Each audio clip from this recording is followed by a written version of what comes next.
Magandang araw sa inyong lahat. Malugod namin kayong tinatanggap sa Diversions, isang podcast na tumatalakay sa kalusugang pangkalahatan, balansing pamumuhay, at makabuluhang pag-iral.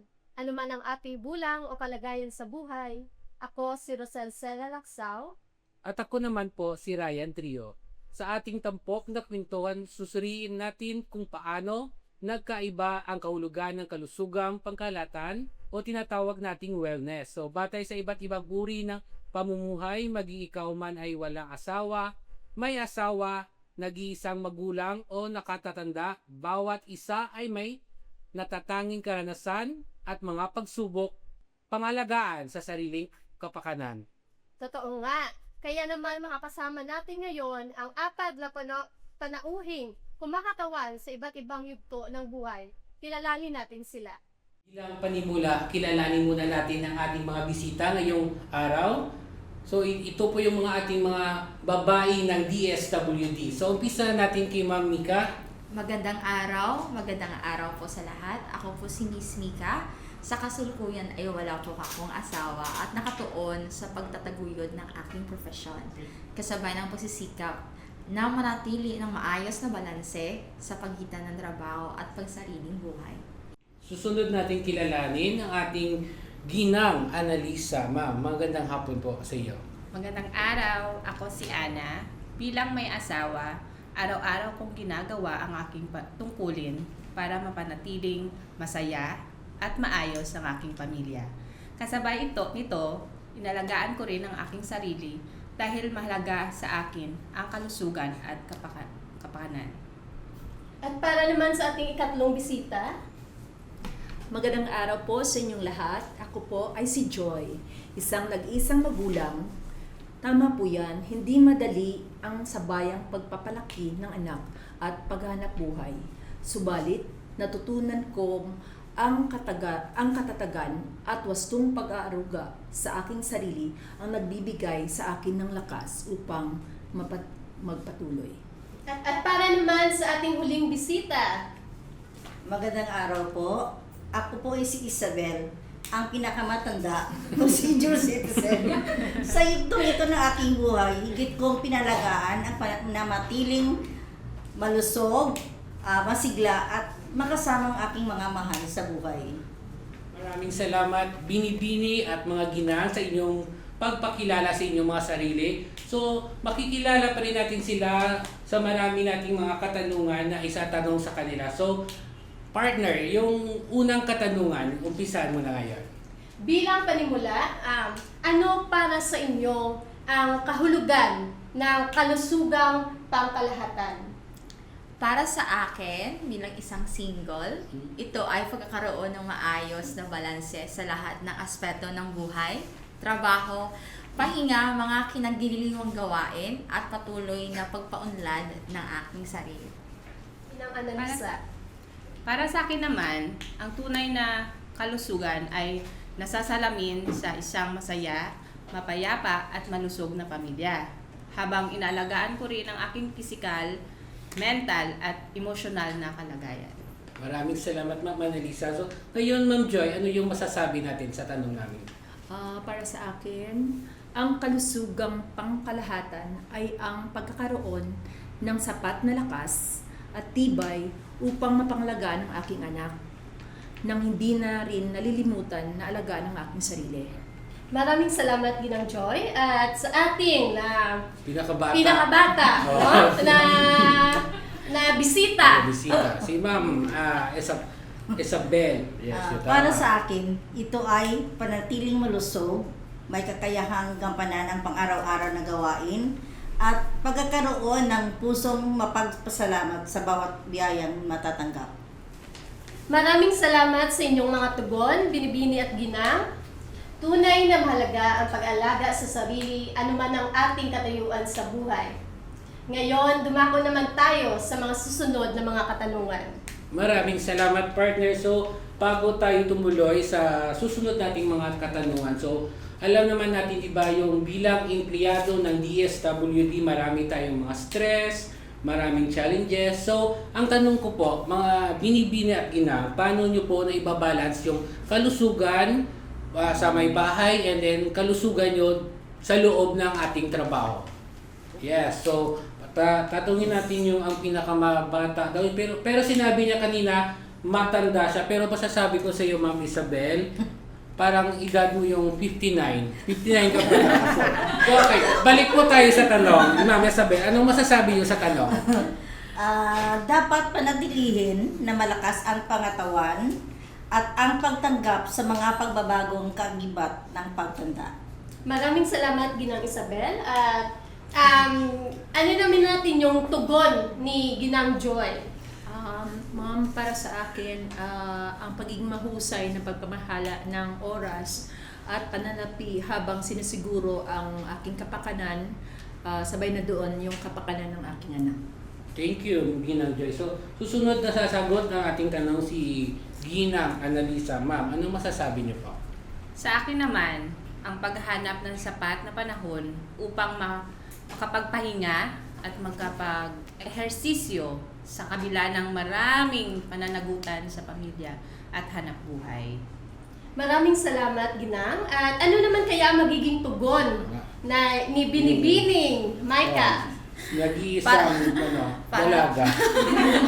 Para naman po sa akin, ang wastong pamamahala sa aking sarili, sa stress na dulot sa trabaho at ang pagtiyak na hindi labis ang paggamit ng teknolohiya.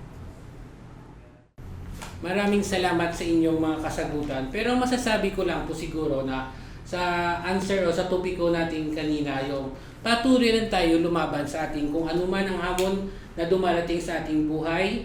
So naniniwala kasi ako sa kasabihan na ang kalusugan ay ang ating kayamanan. So tumungo naman tayo sa pangatlong tanong. Yes, partner. Okay, para naman sa ating ikatlong tanong.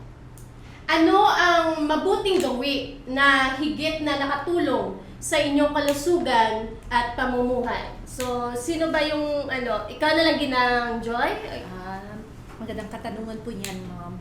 Ang maagang pagplano ng mga gawain at ang pagsisikap na magkaroon ng sapat na pahinga sa kabila ng abalang schedule, yan ang nararapat na gawin po para mas panatili ang ating kalusugan.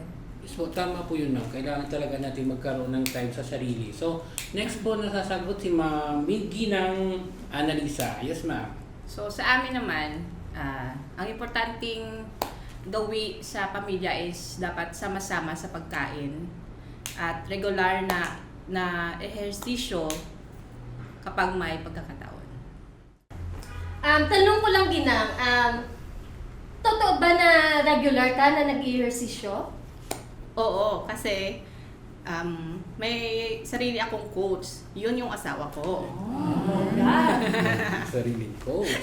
So yes po. Ikaw, Ma'am Isabel, may sariling coach din po kayo? Opo. Ma'am, ano po yung sagot niyo sa tanong? Yes, ma'am. Para sa akin, ang pang-araw-araw na pag-uunat ng katawan, magaang pag-ehersisyo, pagkain na masustansyang pagkain, at pagpapanatili ng matibay na ugnayan sa pamilya at aking mga kaibigan. Sa kaibigan niyo, ma'am, ano yung ginagawa yung pastime niyo? Ano po? Alam ko yata yun eh. Mahjong? Nagmamahjong? Ay, hindi. Okay, Kumakain sa labas. Yung huling sasagot ng ating tanong, yung dalaga namin ngayong araw, si Binibining Mika. Mika, yes, Ginang Mika. Sa akin naman, bilang isang single, ito ay palagi kong ginagawa pagkatapos ng trabaho or sa umaga. Araw-araw na paglalakad at pagbabasa ng mga aklat na pagpapalawak ng aking kaalaman at nagbibigay ng kapatagan ng isip. Salamat, Binibining Mika. Napansin ko na parang pare-pareho tayo ng pag-alaga sa ating mga sarili, no? Parang pareho sa akin, no? Nakaka-relate ako doon sa kay Binibining Mika, na lagi siyang naglalakad, no? Or walking. Sa'yo ba, partner? Sa kanilang mga tugon, Yun saan mas ka mas magandang tanong, nakaka-relate yes po. doon? May tatanong po ako sa ating pinakabata, di ba ma'am? Maliban sa ma'am sa stretching o anong ginagawa nyo stretching, anong klaseng stretching po yung ginagawa nyo sa loob ng inyong bahay? O sa labas? Yung sinabi niyang pag-unat, Yung pag-unat. Okay, Ang so mga dapat- kamay, mga Tapos ano paa, pag... at Tapos- mga ben. Katawan. Katawan, yes ma'am, katawan. Yes po. So maraming salamat talaga sa mga sagot nyo. Maraming salamat, Ginang Isabel. So may isa pa akong gustong tanungin. May isang tao gusto ko talagang tanungin. Yes, Ginang Joy, ma'am. Maliban sa pag-exercise nyo, ano po yung iba yung hobbies para panatilihin yung kalusugan nyo? Ano po yung mga iba yung Para hobbies? sa akin, Yes, ma'am. yung isa sa mga hobbies ko yung pagluluto. Gusto ko magluto ng lutong bahay at para sa pamilya lang, exclusively sa pamilya. Akala ko And pati then, kayo paminsan-minsan, gusto ko rin maglakbay or mag-travel. travel, pumunta sa may mga lugar na may magagandang tanawin or merong mga coffee. Mahilig kasi ako sa kape, mag-inom-inom ng kape kasama yung mga friends, kasama yung pamilya. Kasabay din doon, paminsan-minsan. Of course, nagmamadyong din ako. Once in a while, sir. Tapos, paminsan-minsan, most of the time is naglakbay din ako sa mga mga bukid, ganyan. May mga magagandang Mountaineers, tanawin. so yung hiking Hiking po. po, oo. So maganda talaga yes yan. So maraming talaga salamat ma'am. Oh, Ginang Joy. So bilang pangwakas na katanungan, mga ginang at binibini, ano po yung inyong maipapayo sa mga katulad yung kababaihan na nanonood sa atin ngayon para paano nila mapanatili ang kanilang kalusugan at para maging mabuti silang magulang sa loob ng ating bahay at maging mabuting empleyado din sa loob ng DSWD. So umpisa natin kay Ma'am Binibining Mika.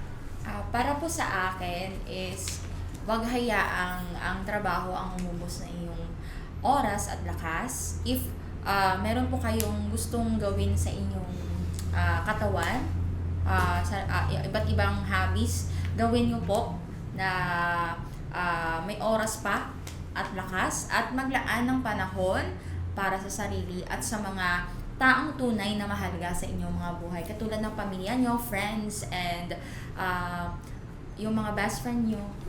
Huwag nyong hayaang magmukmo kayo. Sabi niya kasi, partner, maglalaan ng panahon Yes. para sa sarili. Ang tanong ko, maglalaan ka na rin ba ng panahon para sa pag-ibig? Yun. Kailangan po sagutin. Sasagutin ko soon. So, maraming salamat. So yes, ang susunod na sasagot o magbibigay ng payo ay si Ginang Annalisa. Yes, ma'am. So para sa akin naman, sa bilang may asawa, ang matagumpay na pagsasama ay nakasalalay sa pagtutulungan bawat isa. And then bukas na komunikasyon, yan yung pinaka-importante. At paggalang sa isa't isa. Dahil hindi magiging masaya o Ang pamilya. maging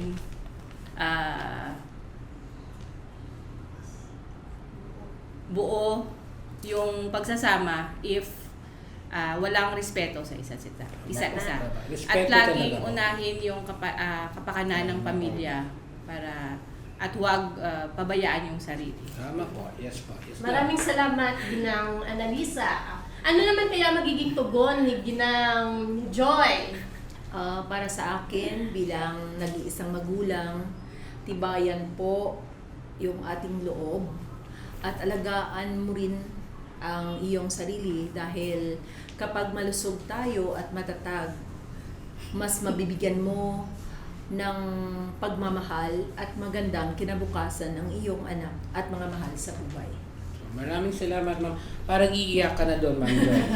Parang iiyak. So, Feel na feel ko kasi, sir, Feel. kasi yun talagang ginagawa Yes, ko. ma'am. Parang, yes, ma'am. Kahit po, talaga po ako, kahit bilang hindi po ako solo parent o parang ano, pero napipil ko po talaga yung ang hirap ang pagod, o paano mo mahati yung oras mo sa pamilya at sa trabaho.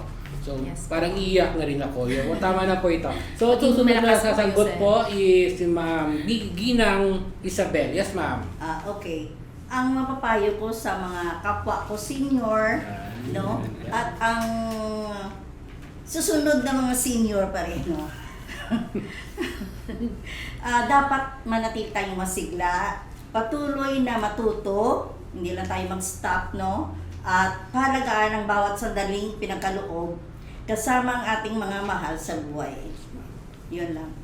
Maraming salamat sa inyong mga tugon at tunay na napakaganda at nakaka-inspire ang ating diskusyon sa araw na to. Yes, tama yung partner. Nakilala taga natin yung ating mga bisita ngayong hapon o ngayong araw. So, sa ngayon po, masasabi po lang namin, congratulations po at maraming salamat sa inyo. Salamat din po.